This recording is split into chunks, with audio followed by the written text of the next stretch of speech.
Ito naman yung paste notation sa Rubik's Cube. Kung hindi nyo alam yung paste notation sa FRULBD, sa mga algorithm, lumalabas ng mga ganito. Lahat sila capital letter. So, kapag F, clockwise sila lahat. Tapos naman, kapag F, apostrophe, counterclockwise sila. Pag may number, sabihin, dalawa, F2. Sabihin natin, R2, dalawang ikot yun. Ano ibig sabihin?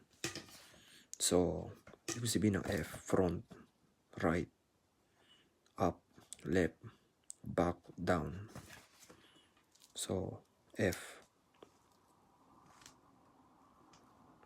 clockwise, the R, clockwise, the U, clockwise, L, clockwise, B, clockwise, D, clockwise.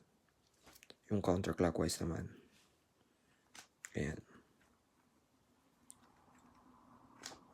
R, counterclockwise, U, counterclockwise, L, counterclockwise, B, counterclockwise, D, counterclockwise.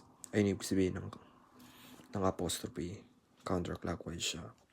Yung may number naman, F2, dalawang ikot, R, dalawang ikot.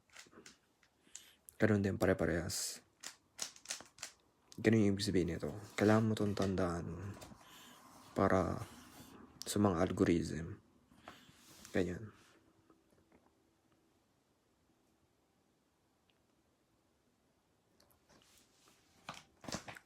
Ganun, tandaan nyo yung mga ganito. Ito yung pinaka-simple.